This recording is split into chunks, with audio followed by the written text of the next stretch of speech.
안녕하세요. 김재곤 변호사입니다. 오늘은 슬기로운 교회 생활이란 주제로 말씀을 나누도록 하겠습니다. 크리스천이 교회에서 예배드리고 각종 봉사를 하면서 항상 기뻐하는 마음으로 하기가 참 어렵죠.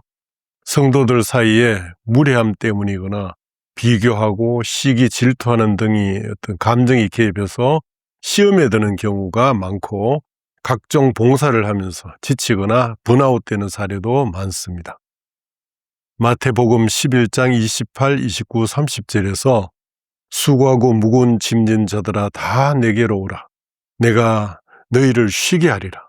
나는 마음이 온유하고 겸손하니 나의 멍에를 메고 내게 배우라. 그리하면 너희 마음이 쉼을 얻으리니 이는 내 멍에는 쉽고 내 짐은 가벼움이라 하시니라 라고 합니다. 우리가 교회 봉사나 신앙생활에서 무거움을 느낀다면 그것은 예수님의 가벼운 멍에가 아니라 신앙적 의무감 내지 남에게 잘 보이기 위한 체면이나 완벽주의라는 내 안에 무거운 멍에를 메고 있기 때문입니다. 여기서 예수님은 우리에게 아무 일도 하지 말라고 하지 않으시고 나와 함께 목적지인 하나님 나라를 향해 걷자라고 하십니다. 그분과 보조를 맞춰서 걷는 법을 배우면 이전에 나를 짓누르던 무거운 멍에인 종교적 의무감이나 체면, 완벽주의 굴레가 벗어지고 주님이 주시는 평안 안에서 사역과 삶을 감당할 에너지를 얻게 됩니다. 이것이 바로 가장 가벼운 짐을 지고 가는 크리스찬의 진정한 자유입니다. 그렇다면 여기서 우리 크리스찬이 개인적인 삶에서는 물론이고 교회 생활에서 어떻게 하면 무거운 짐, 무거운 멍에를 내려놓고 가벼운 짐, 가벼운 멍에를 지고 갈 수 있을까? 어떻게 하면 예수님께 다 맡기고 동행하며 살아갈 수 있을까? 어떻게 하면 교회 생활에서 봉사와 믿음의 균형을 유지할 수 있을까? 등의 질문이 결국 어떻게 하면 크리스천이 슬기로운 교회 생활을 할 수 있을까라는 문제로 귀결된다 할 것입니다. 결국 예수님 말씀보다 교회 일에 분주한 마르다와 예수님 말씀에 중심을 둔 마리아 중에 누구의 태도를 택할 것인가의 문제이기도 합니다. 우리를 지극히 사랑하시는 하나님 아버지는 우리가 교회 생활로 힘들어하는 것을 결코 원하지 않으십니다. 예를 들어서 내 자식들이 부모한테 잘 보이려고 온갖 수고롭고 힘든 일을 감내하고 있다고 생각하면 과연 이 부모 마음이 편할까요? 요한복음 8장 32절에서 진리가 너희를 자유케 하리라고 하신 말씀처럼 하나님은 우리가 무거운 짐을 다 벗어놓고 참 자유를 누리길 가장 바라십니다. 결국 슬기로운 교회 생활이란 어떻게 하면 교회 생활에서 진정한 자유를 누릴 수 있을까의 문제라 할 것입니다. 여기서 슬기로운 교회 생활을 위한 몇 가지 지혜로운 해법을 제시하고자 합니다. 첫째, 교회 봉사보다 하나님과의 관계가 최우선입니다. 하나님은 우리의 교회 봉사라는 일 이전에 우리 자신을 원하십니다. 우리 자신을 있는 그대로 하나님께 드리길 원하시는 겁니다. 하나님과의 인격적인 교제인 예배, 기도, 말씀에 소홀히 한 채 봉사에만 매몰되면 영적인 번아웃이 오기 쉽습니다. 하나님 없는 봉사는 남을 의식하기나 자기의 의를 위해서 하는 것이 되고 하나님과 친밀한 관계 형성 없이 봉사를 아무리 해도 하나님께는 헛된 것이 됩니다. 그래서 교회 봉사 시간보다 하나님과 단둘이 보내는 시간을 우선순위에 두고 더 많이 할당해야 합니다. 둘째, 교회의 필요와 요구에 담대히 노라고 말할 수 있는 용기가 있어야 합니다. 교회 내의 모든 필요나 봉사 요구가 하나님의 부르심이 아닙니다. 목사님, 전도사님, 장로님, 권사님 등이 시킨다고 다 하나님 뜻이 아님을 명심하고 스스로 기도해보고 기쁘고 즐겁게 할 수 있는 것만 하십시오. 대형 교회에서는 내가 아니라도 할 사람이 많지만 개척교회 등 중소형 교회에서는 1인 다역을 맡아서 하다가 탈진하는 경우가 적지 않죠. 자발적으로 할 사람이 별로 없기 때문에 교회에서는 아무래도 열심히 하는 사람에게 추가로 여러 가지 사역을 맡깁니다.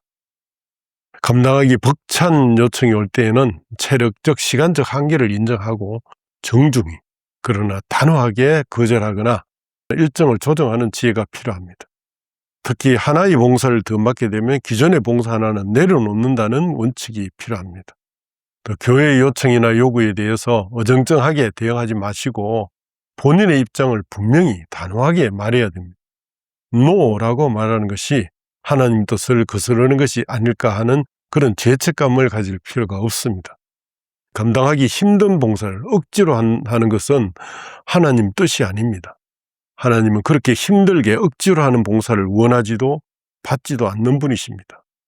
거절하기 어려워서 체면상 예스라고 하는 것이 내 양심을 속이는 것이고 하나님을 속이는 일이 됩니다. 정말 기쁘게 잘할 수 있는 사역 한두 가지만 맡아서 열심히 하는 것이 가장 바람직하다고 봅니다. 제 주변에도 여러 가지 사역을 맡아서 몸이 아프거나 우울증까지 걸린 분이 여러 분 있는데 제가 한두 가지 외에는 모두 내려놓으시라고 적극 권해드린 적도 있습니다. 셋째, 봉사는 예배의 연장이 되어야지 봉사 자체로 끝나서는 안 됩니다. 성령으로 거듭난 믿음이 이르지 못하는 분들이 봉사를 하게 되면 교회라는 조직의 일이라고 생각하지 하나님께 드리는 예배라고 생각하지 못합니다. 교회에서 직분자로서 봉사, 주차봉사, 찬양봉사, 주일학교 교사로 봉사, 식사봉사, 교회 밖 행사 참여 등 봉사와 행사에는 열심을 보여도 예배와 말씀 교제를 소홀히 한다면 헛된 교회 생활이 되고 맙니다. 거듭난 크리스찬은 일상이 예배여야 하고 봉사가 예배나 믿음 생활과 구분돼서는 안 된다 할 것입니다. 봉사에 앞서서 기도로 시작하고 마치고 또 봉사할 때도 죽게 하듯 최선을 다하고 함께 봉사하는 지체들과 사이에도 믿음을 나누는 이런 시간이 되어야 합니다. 무엇보다도 예배 자체를 봉사보다 우선순위에 두는 것이 이제 필요합니다.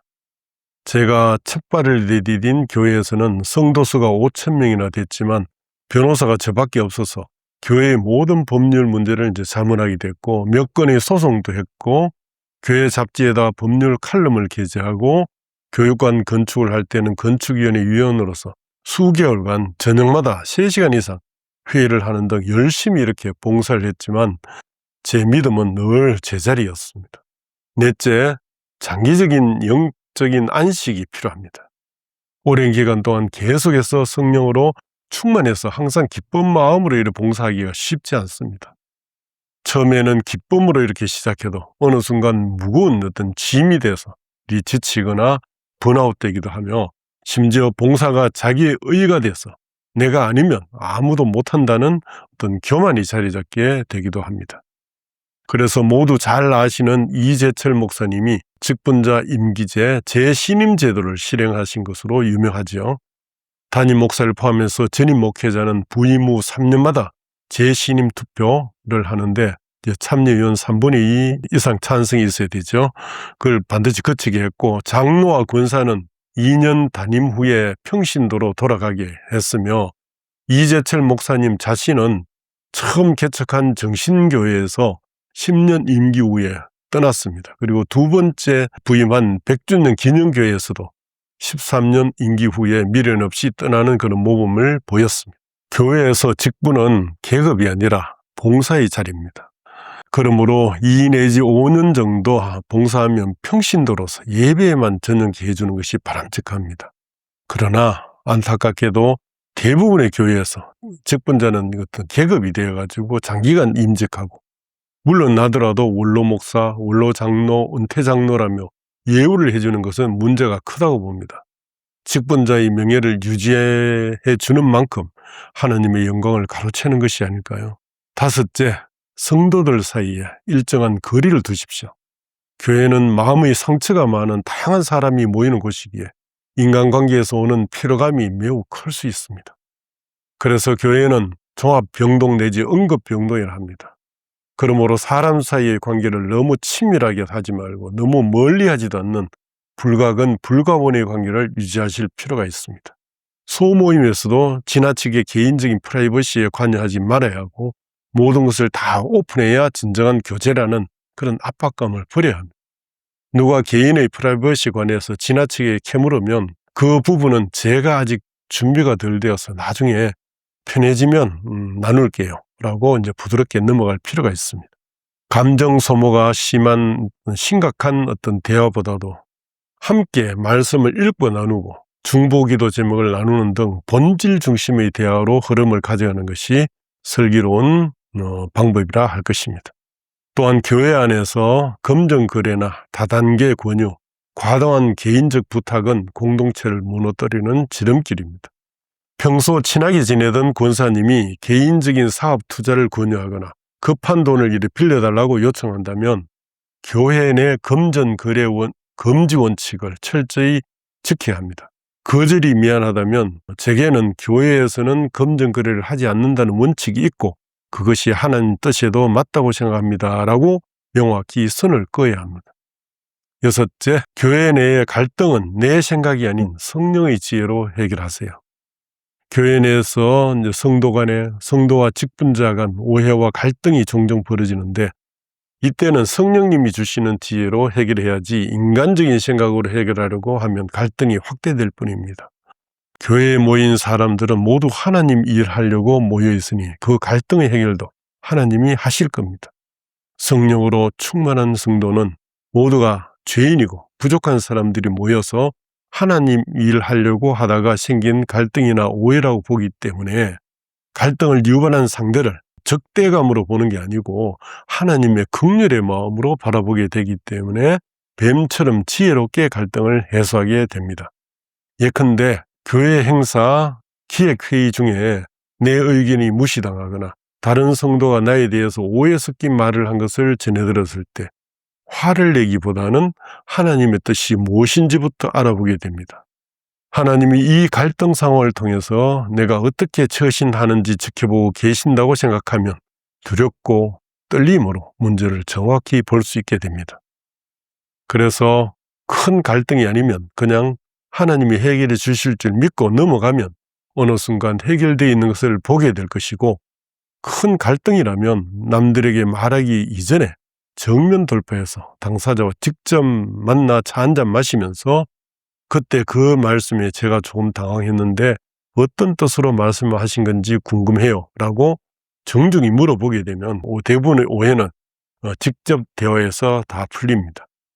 만약 대화로 풀리지 않는다면 그 문제를 하나님께 맡기고 침묵하면서 거리를 두는 것도 영적 성숙의 한 방법이죠. 그 밖에 교회 내의 갈등 요인이 생기지 않도록 성도들이 언어를 절제할 필요가 있습니다. 칭찬은 공개적으로 하고 충고나 쓴소리는 직접 당사자에게만 해야 합니다. 근거 없는 소문을 퍼뜨리지 말고 내 귀에서 멈추게 해야 합니다. 교회 운영의 세상적인 효율성, 경제성 등의 기준이나 잣대를 들이대서는 안 됩니다. 답답하게 느리게 가고 빙 돌아서 가더라도 기도와 하나님 뜻에 따라 운영되어야 하기 때문에 교회 운영에서 정답이란 없다고 생각하는 것이 좋습니다. 일곱째, 목회자, 직분자들과 적절한 거리를 두어야 합니다. 자칭 재림한 예수이거나 예수님의 대리인이라고 칭하는 사이비 이단 교회들의 교주들도 심각하게 문제되지만 정상적이라는 수많은 교회들에서도 목회자 숭배가 문제되고 있습니다. 교회 내에서 장로, 권사 등 직분자의 영적 영향력도 매우 큰데 믿음이 약한 성도들은 대체로 그들의 신앙적 지도력에 의존하고 있는 게 현실입니다. 치유나 예언의 은사가 나타나는 목회자, 그런 또 직분자의 영향력은 매우 커지게 됩니다. 그러다 보니까 많은 교회에서 목회자나 직분자들에 의해서 성도들이 잘못된 방향으로 가는 경우가 적지 않고 악의적 가스라이팅에 의해서 예수님이 머리가 되는 교회가 아니라 목회자나 직분자가 머리가 되는 교회로 변질되는 경우도 생깁니다. 저도 몇 차례 교회를 옮기는 과정에서 제가 믿음이 없던 때에는 몰랐지만 성령으로 거듭난 이후에 영적인 어떤 분별력이 생기니까 목회자나 직분자가 얼마든지 교회의 머리가 될 수 있는 점을 깨닫게 되더군요. 목회자나 직분자들과 친해지면 친해질수록 교회의 운영이나 재정에 관여하면 할수록 이게 아닌데 라는 생각이 강하게 들었고 경계하고 조심하게 되었고 또 일정한 거리를 두게 됐습니다.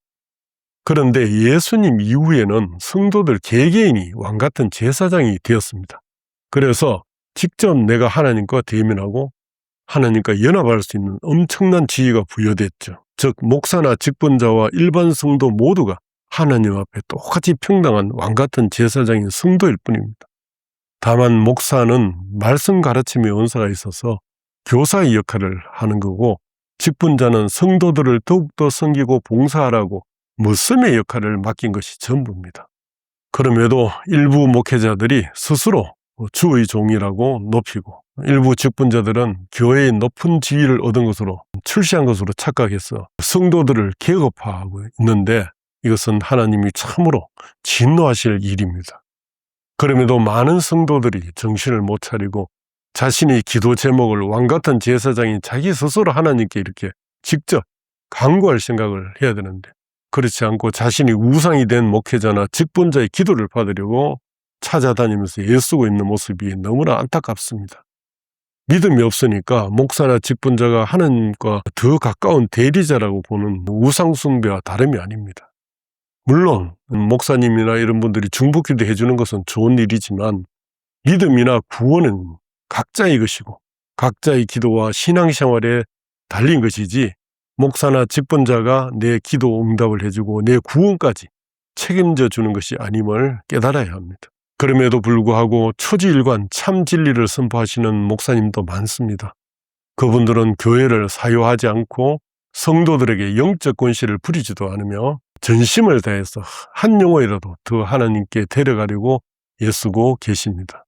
그런 순수한 믿음으로 무장된 목회자나 직분자가 이 시대에 교회에 가득하기를 진심으로 간구합니다. 결론적으로 목회자나 직분자를 교회의 리더로서 존중을 하되 과다하게 의존하거나 사적인 영역에 깊숙이 개입하지 않도록 일정한 거리를 두는 것이 꼭 필요합니다. 나와 목회자, 직분자들과 사이에 칼릴 지브란의 말처럼 파도가 일렁이는 바다만큼의 어떤 거리를 두는 것이 필요합니다. 8째, 슬기로운 11조, 헌금 생활을 합시다. 많은 성도들이 교회에 내야 할 11조와 건축 헌금 등 각종 헌금의 무게로 인해서 크게 부담스러워하고 시험이 들어서 교회를 떠나기도 합니다. 불신자가 교회에 첫 발을 들여놓을 때나 성도들이 교회에 다님에 있어서 가장 큰 부담이 바로 이 11조, 이 헌금이라 해도 과언이 아닙니다. 그런데 예수님은 무거운 짐을 다 맡기라고 하셨고, 우리는 아주 가벼운 짐, 가벼운 멍에만 지고 기쁘고 즐거운 마음으로 하나님 만나러 오기를 바라십니다. 제사장과 레위 지파를 먹여 살려야 하는 구약시대와 달리 신약시대에 들어서 부양해야 될 레위인이 없어지고 모든 성도가 왕같은 제사장이 되는 만인 제사장 시대가 되면서 11조는 엄격하게 지켜야 하는 율법의 명령이 아니라 성령 안에서 모든 것을 기쁘게 이렇게 나누는 연보의 정신으로 전환됐습니다. 사도 바울은 고린도 후서 9장 7절에서 각각 그 마음에 정한 대로 할 것이요 인색함으로나 억지로 하지 말지니 하나님은 즐겨내는 자를 사랑하시느니라 고 해서 액수가 중요한 것이 아니라 기쁘고 즐겁게 내면 된다는 어떤 자발성을 강조했죠. 따라서 신약시대의 성령 강림 이후에는 성령으로 거듭남이라는 영적 체험을 하고 거룩하게 성화되어가는 성도라면 교회나 목사가 11조와 헌금을 강요한다고 내는 게 아니라 성령의 감동으로 기쁘고 즐거이 자발적으로 하면 됩니다. 저도 성령으로 거듭나기 전에는 복을 받기 위해서이거나 안 하면 벌을 받을까 봐 11조를 하다 보니까 체면상 액수를 정확히 해야 된다는데 집중했습니다. 그러나 성령으로 거듭난 후에는 하나님께 받은 은혜에 대한 감사와 사랑의 마음으로 드리게 되는데 더 이상 10%라는 비율에 구속되지 않고 제 형편과 여건을 잘 아시는 하나님이 주시는 마음에 따라 10%가 안 되는 금액이지만 적정한 금액으로 드리고 있습니다. 10%에 미달해서 드렸다고 마음이 불편하거나 죄책감이 생기는 일은 없습니다. 억지로 하는 10%보다 감사와 기쁨으로 드리는 것을 하나님이 받으실 줄 믿습니다. 그럼에도 불구하고 엄격한 11조를 요구하고 각종 헌금을 사실상 강요하는 교회에 다니신다면 과감히 떠나십시오. 만몬신이 지배하는 가짜 교회입니다. 교회가 성도들에게 강요하다시피 요구해야 될 것은 이 11조나 헌금이 아니라 성도들의 영혼 구원 내지 성령으로 거듭남입니다. 교회가 작고 가난하지만 성령으로 거듭난 성도들이 모인 교회가 진짜 교회이기 때문입니다. 아홉째, 내 가족부터 사랑해야 합니다. 하나님은 교회 봉사나 선교 등 외부적인 사역에 앞서서 가장 가까운 이웃인 가족부터 사랑하라고 하십니다. 즉 하나님이 세우신 첫 번째 교회인 가정에서 가족을 사랑하는 것부터 시작해서 그 과정을 통해서 하나님의 사랑을 배우길 원하십니다. 가족을 소홀히 하면서 하는 교회 봉사는 나의 의를 드러내기 위한 열심일 뿐이고 하나님이 절대 받지 않으십니다. 많은 분들이 가정은 내팽개치고 교회 봉사에만 열심을 내고 해외 선교지로 떠나 하나님 사역을 한다고 착각합니다. 둥근 원의 한 지점에서 출발해서 가장 먼 끝부분은 바로 출발 지점입니다. 우리가 선교해야 될 그 머나먼 땅끝은 해외가 아니라 내 첫 번째 교회인 가정이고, 가정은 우리가 그리스도의 사랑을 가장 먼저 실천해야 할 선교지이자 목양지입니다. 집안에서 사랑과 화평을 이루지 못하면서 교회에서 은혜로운 봉사자가 되는 것은 심각한 영적 모순이죠. 가족이 나의 교회 봉사 때문에 하나님과 멀어지거나 상처를 입고 있다면 하나님이 너 지금 뭐하고 있느냐? 라고 책망하시지 않겠습니까? 이런 견지에서 지금은 돌아가셨지만 제자 훈련 방식을 도입해서 우리나라 교회의 사역을 한 단계 끌어올리신 유명한 목사님의 아들이 안티 크리스천이 되어서 하나님을 진노하실 일에 앞장서는 것이 너무나 안타깝습니다. 사도 바울은 디모데전서에서 매우 단호하게 이 부분을 언급했습니다. 누구든지 자기 친족, 특히 자기 가족을 돌보지 아니하는 믿음을 배반하는 자요, 불신자보다 더 악한 자니라. 결국 교회 봉사와 가정 돌봄이 균형을 잡아야 하는데 현실적 여건상 둘 다 실천하기 어려울 때는 가정 돌봄이 우선되도록 봉사의 양을 조정해 보시는 게 좋겠습니다. 먼저 지금 내가 맡은 봉사가 가족의 희생을 전제로 한다면 하지 않는 게 좋습니다. 가족과 함께 해야 하는 소중한 시간은 가족과 함께 하도록 결단하십시오. 하나님은 그 시간에 교회 봉사하는 것보다 가족과 사랑의 시간을 가지는 것을 더 기뻐하십니다. 특히 장로, 권사 등 직분자들은 교회 사역이 많다 보니까 가정을 거의 포기하고 교회에 헌신하는 분들이 적지 않습니다.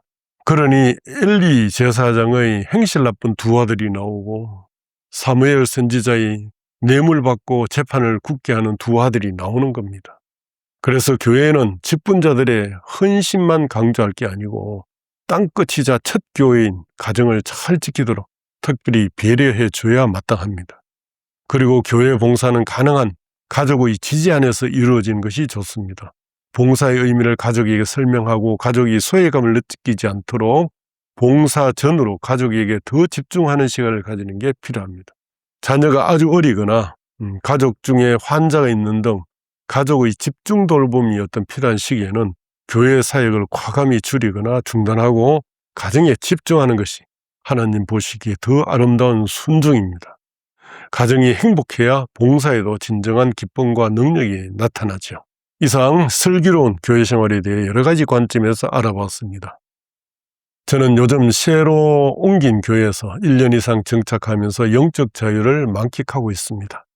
많은 크리스찬들이 교회 봉사 등으로 신앙생활이 힘들면 대형 교회로 도피해서 편하게 숨어 지낸다고 합니다.